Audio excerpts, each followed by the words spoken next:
11절 말씀입니다. 제목은 주님의 은혜 안에서라고는 제목으로 말씀 나누겠습니다. 함께 읽겠습니다. 내가 궁핍함으로 말하는 것이 아니니라. 어떠한 형편에든지 나는 자족하기를 배웠노니. 아멘.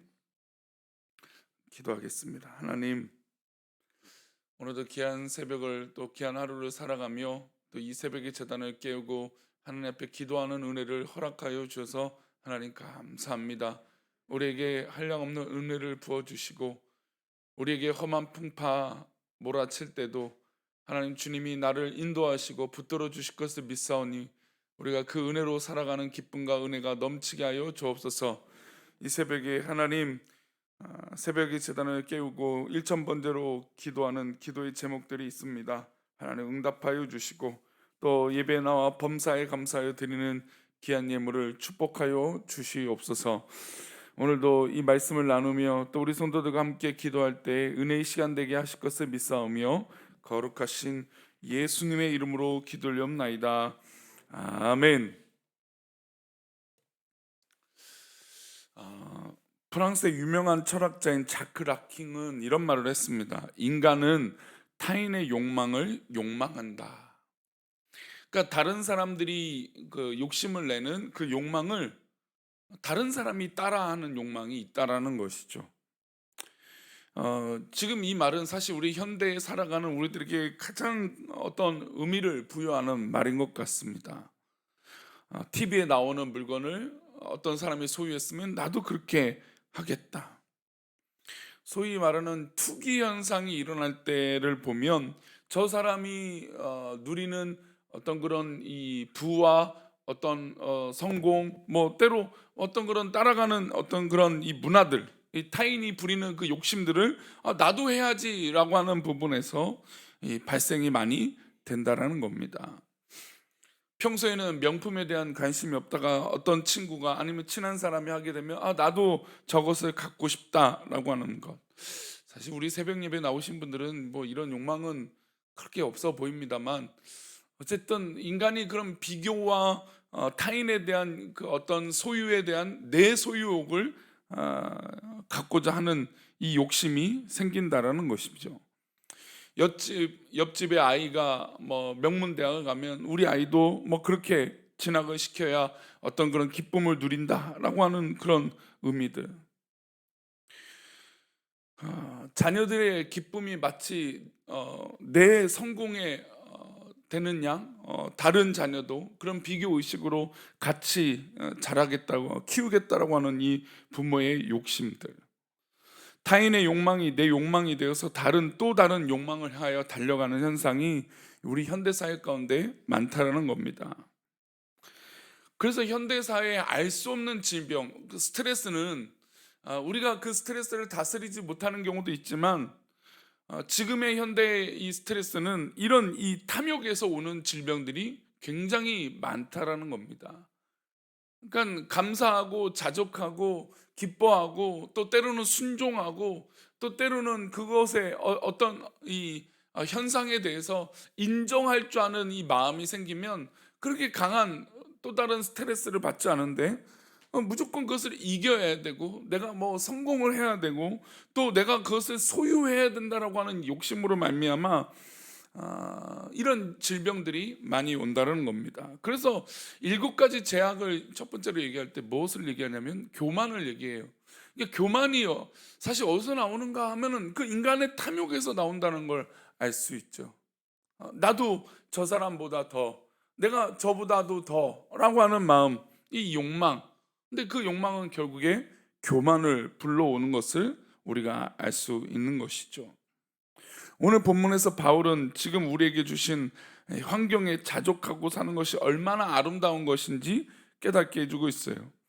바울이 지금 빌립보서를 쓰고 있는 건 감옥에서 쓰고 있는 것이죠.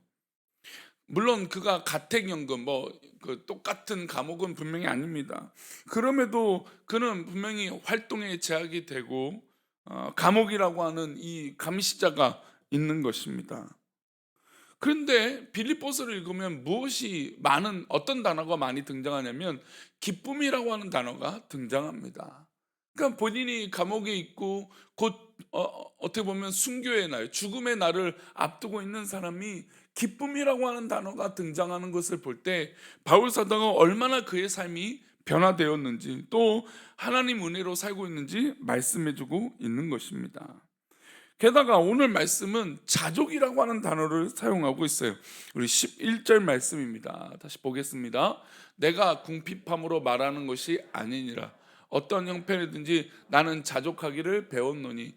아니, 어떤 분들은 그래요. 아이고, 목사님이니까 뭐 없이 살아간다, 뭐 자족하며 살아간다, 뭐 감사하며 살아간다 하지만, 요즘 세상 사는 게 얼마나 어려운데요, 그렇게 말씀하실 수도 있어요.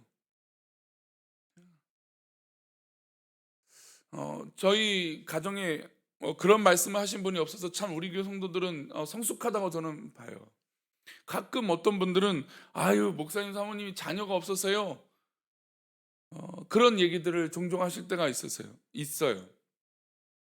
근데 저는 우리 저희 아내랑 뭐 늘 그 기도하지만, 하나님께서 자녀가 없어서 자녀를 키우는 사람들의 마음을 모른다? 저는 그렇지 않아요.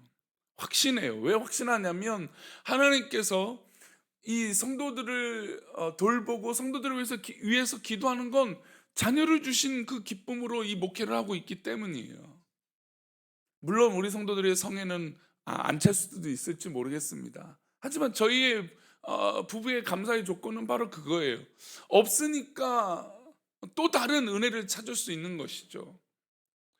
근데 바울 사도는 여기서 다시 한번 말하는 건, 내가 지금 감옥에 있어서 이 얘기를 하는 게 아니다, 내가 없어서 부족해서 이 얘기를 하는 것이 아니라, 어떤 형편이든지 나는 자족하기를 배웠다라는 것을 말씀하고 있어요. 저는 이 11절에서 두 단어가 좀 주목이 됩니다. 하나는 자족이라고 하는 단어죠. 우리가 이 세상을 살아갈 때 자족하지 않으면 말씀드린 대로 또 다른 인간적 스트레스와 어려움을 겪게 되는 것입니다. 태초에 정말 이 인간들이 자족하지 못하니까 바벨탑을 쌓아요. 즉, 우리가 현대에는 인간의 개인적인 바벨탑을 너무 많이 쌓고 있으니 그 고통 가운데 살 수밖에 없는 것이죠. 이것을 해결할 수 있는 놀라운 하나님의 은혜는 자족이에요. 지금 있는 형편에 감사하고, 지금 가진 것에 감사하고, 지금 내가 누리고 있는 것에 감사하면 그 모든 것들을 넉넉하게 바라보고 평안할 수 있는 것입니다. 근데 이것은 선천적으로 어떤 그런 태어난 사람이 이렇게 하는 게 아니라, 지금 말씀에 자족하기를 어떻게 했다고요? 배웠노라라고 했어요. 그러니까 이런 자족은 배운다라는 것이죠. 뭐 어떤 사람의 성향이니까 당연히 배운다, 뭐 당연히 자족한다, 그것이 아니라는 거예요. 우리는 믿음 안에서, 그리스도 안에서 배울 수 있는 게 바로 자족하는 것이라는 것이죠. 예수 그리스도를 통해서 배우는 게 무엇입니까? 바로 자족입니다. 그러니까 믿음이 있고 또 정말 하나님 앞에 은혜를 누릴 줄 아는 성도는 자족할 줄 아는 것이에요. 내 지금 처한 상황, 내가 지금 겪고 있는 이 일에 대해서 하나님 주신 것이니 자족할 수 있고 감사할 수 있는 것이죠. 그래서 이 구체적으로 자족을 이렇게 설명합니다. 12절 말씀인데요, 보겠습니다. 나는 비천에 처할 줄도 알고 풍부에 처할 줄도 알아. 모든 일 곧 배부름과 배고픔과 풍부와 궁핍에도 처할 줄 아는 일체의 비결을 배웠노라. 비천이면 완전히 무시를 당하거나 정말 땅바닥에 처박히는 일을 경험하는 것이에요. 근데 그거를 내가 처할 줄도 알고, 또 때로는 반대로 풍부에 처할 줄도 아는 것이에요. 그러니까 사람이요, 참 무서운 게 한쪽만 아는 사람이 무서워요. 한 가지만 알면서 그것이 전부인 사람들이 있어요. 그래서 우리 그 소위 좀 뭐 이 말이 뭐 비아냥거릴 수도 있지만, 세상에 가장 무서운 사람이 책 한 권 읽은 사람이래요. 그러니까 내가 평생에 책을 한 권 딱 읽었는데 그게 마치 내 삶의 뭐 무슨 전부인 것처럼 말하고, 신앙생활에도 마치 뭐 경험을 하나 해놓고 그 경험이 마치 전부인처럼 말하는 경우들이 있어요. 아니죠. 우리의 삶은, 각자의 삶은 다 다른 거예요. 그리고 우리의 경험은 배워야 되는데 어떤 것을 배워요? 비천에 처할 줄도 알고 반대로 풍부에 처할 줄도 알고 배고픔도 하고 배부름도 누리는 거예요. 궁핍에도 처할 줄 아는 일체의 비결을 어떻게 해요? 배우는 것이죠. 이것이 믿음의 삶이고 우리의 인생 아니겠습니까? 하나님과 함께하는 인생 가운데 이것이 우리가 훈련되어지는 것이에요. 근데 우리가 현대를 살아가면서 이런 부분들을 많이 놓치고 사는 것이죠. 감사할 줄 못하고 자족할 줄 모르고 또 더욱이 더 나아가 그리스도 안에서 사는 것을 어떻게 이 그리스도 안에 살아가는 것을 우리 삶에서 배우려고 하지 않는다라는 겁니다. 바울이 복음을 전하는 과정에서 성도들이 그에게 복음사에게 쓰라고 물질을 줄 때가 있었어요. 성도들에게 받은 물질을 복음사에게 쓰면서 바울 사도는 행복했습니다. 실제로 바울은 예루살렘 교회를 돕기 위해서 개척한 교회마다 헌금을 요청했습니다. 그때 여러 교회가 동참해서 헌금을 기쁨으로 드렸죠. 그리고 그는 그 물질을 가지고 위험한 예루살렘에 가서 기근에 처한 예루살렘 교회를 돕는 일에 사용했습니다. 보세요. 풍부한 것을 누리면 내가 남을 돕는다라고 하는 마음까지도 가는 거예요. 자신을 위하여 한 푼도 사용하지 않고 성도를 돕고 교회를 돕는 데 씁니다. 풍부에 처하고 나누고 돕는 일에 사용하는 것이죠. 물질이 마르고 몸이 피곤하고 힘든 상황에 처하면 나름대로 견디는 법도 배우는 것입니다. 이 일은 보통 사람이 할 수 있는 일이 아닙니다. 우리는 물질이 풍족하면 더 많은 물질을 가진 사람을 부러워합니다. 그게 인간의 마음이죠. 나도 저 사람처럼 가지고 싶다라는 것이죠. 그러나 비천에 처하고 나는 왜 이런 인생을 살아가야 하는지 원망과 불평, 때로는 그런 인생의 역경들을 배우고 나면 또 그런 훈련을 하게 되면 남의 어려움을 볼 수 있는 것이죠. 그래서 바울은 풍부에 처할 때나 비천에 처할 때나 만족하고 자족하는 인생을 살 수 있는 것입니다. 왜냐하면 그 안에 그리스도가 계시기 때문이에요. 저는 우리 교회가 분명히 더 성장하는 교회가 될 것을 믿습니다. 하나님께서 우리 교회를 기뻐하세요. 저는 기도할 때마다 그것이 늘 확신이 됩니다. 그러면 성장하게 되면 당연히 교회는 무엇이 따라오게 될까요? 물질이 따라오게 됩니다. 아마 우리 교회는 더욱더 이 물질에 대해서 각별하게 되고 또 또한 조심하는 교회가 될 것이에요. 그런데 세상에서 뭐라고 했냐면 교회가 크면 부자 교회, 돈이 많은 교회 막 이렇게 얘기한다는 것이죠. 뭐 보상을 받는 어떤 교회도 엄청난 많은 보상. 본인들은 보상을 크게 받아도 문제는 없지만 교회는 그러지 말라고 하는 것들이 있어요. 물론 뭐 과하면 그 특정 교회를 뭐 변호하겠다는 뜻은 전혀 아닙니다. 그러니까 세상 사람들이 논리가 그래요. 욕망이 있으니까 그렇죠. 그러나 우리 교회는 저는 하나님께서 그래서 기뻐하시는 것이죠. 그 모든 상황을 늘 기도했고 또 그런 변화된 우리 뜻대로 되지 않을지라도 또 때로는 손해를 볼지라도 하나님 뜻 가운데 있는 우리 교회는 분명히 하나님께서 기뻐하실 줄 믿습니다. 그러니 이제는 더 많은 것들을 꿈꾸고 건강해질 수 있는 힘을 얻은 것이죠. 바로 이게 자족하고 감사할 수 있는 삶의 모습의 증거인 줄 믿습니다. 출애굽하던 이스라엘 백성들 한번 떠올려 보십시오. 하나님께서 빈손으로 나와왔습니다. 그들이 뭐 대단한 것들을 가지고 나왔습니까? 근데 물이 필요하면 물을 주시고 또 하늘에서 만나와 메추라기를 내려주시고 그들이 굶지 않도록 살펴주셨습니다. 그런데 40년 내내 이스라엘 백성들은 뭘 했어요? 원망하죠, 원망. 그러니까 자족하고 감사하지 못해요. 물론 뭐 형편이 어렵고 불편할 수는 있습니다. 그러나 그들의 행진의 그 끝은 하나님께서 예비하신 가나안 땅 아닙니까? 근데 그들은 40일 만에 정탐하고 와서 하는 것이 그 땅 못 간다. 그러니까 모든 이스라엘 백성들이 그 마음에 빼앗겨서 그냥 이 모세를 어떻게 하면 끌어내리고 어떻게 하면 다시 돌아가려고 하고 이런 원망들에 있다가 결국엔 40년 동안 도는 거 아닙니까? 그들이 스스로 선택한 것입니다. 즉 욕망과 탐욕과 교만은 스스로 선택하는 것들이라는 것이죠. 그래서 우리는 그리스도 안에서 철저하게 배워야 돼요.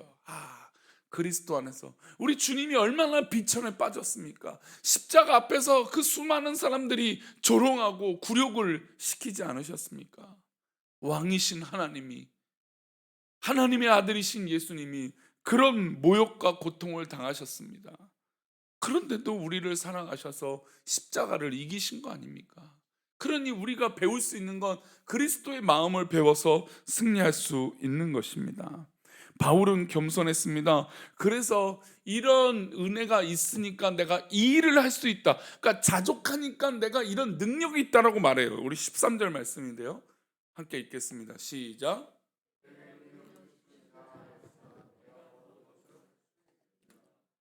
이 능력이 뭡니까?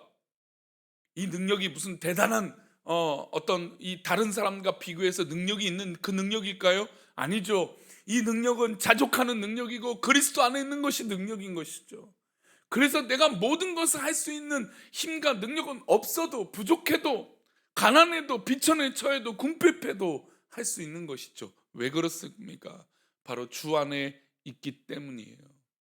내 안에 그리스도가 있으니까 가능한 것이죠. 어떤 분들은 교회 안에서 나보다 부족하고 나보다 못 배우고 나보다 없다라고 해서 무시하는 사람들이 있어요. 이건 굉장히 큰일 난 일입니다. 교회는 그리스도의 능력으로 있는 것이지 외모와 가진 것과 어떤 그런 이 보여지는 모습으로 그 사람이 교회 안에서 우선이 되는 것이 아닙니다. 교회는 내게 능력 주신 자 안에서 할 수 있는 사람들이 늘어나야 돼요. 내 안에 은혜가 있으므로 내가 할 수 있다라고 고백하는 성도들이 늘어날 때 교회가 더 건강해지고 성도가 성도다워지고 정말 신앙인이 정말로 건강한 신앙의 삶을 살 수 있는 것이죠. 주께서 우리에게 능력을 주시면 우리는 그 안에서 어떠한 일도 할 수 있습니다. 그러니 오늘 하루도 다른 것에 위로받는 것이 아니라 하나님 주신 위로를 받으시고 그 안에서 그 능력으로 살아가시는 은혜가 있기를 축복합니다. 그럼 모든 것 할 수 있습니다. 모든 걸 능히 견딜 수 있습니다. 오늘도 그 은혜로 승리하는 복된 하루 되시기를 축원합니다. 기도하겠습니다. 하나님, 내게 능력 주시는 자 안에서 내가 모든 것을 할 수 있다라는 건 하나님 어떤 인간적인 우위가 있는 것이 아니라 그리스도의 마음이요, 자족하는 마음이요, 때로는 비천에 처할 줄도 알고 궁핍에 처할 줄도 아는 그런 마음의 쌓임인 줄 믿습니다.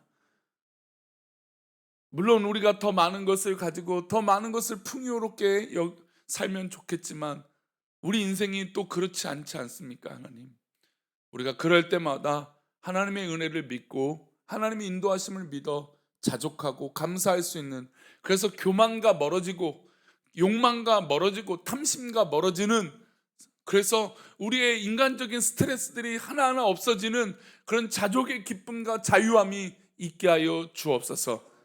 그 기쁨으로 오늘도 하루를 살아가길 원하고, 오늘 특별히 노예가 있는데 하나님 노예 일정 가운데 함께하여 주시고 우리 노예가 더 건강한 노예가 되게 하시고 또 우리 교회도 그런 좋은 교회로 계속해서 역할할 수 있도록 은혜를 베풀어 주옵소서. 지켜주실 것을 믿사오며 거룩하신 예수 그리스도 이름으로 기도올리옵나이다. 아멘. 하늘에 계신 우리 아버지여, 이름이 거룩히 여김을 받으시오며 나라의 땅에서도 이루어 오늘날 우리에게 일용할 양식을 우리가 우리에게 죄 지은 자를 사하여 준 것 같이 우리 죄를 사하여 주옵시고 우리를 시험에 들게 하지 마옵시고 다만 악에서 구하옵소서. 되게 나라와 권세와 영광이 아버지께 영원히 있사옵나이다. 아멘.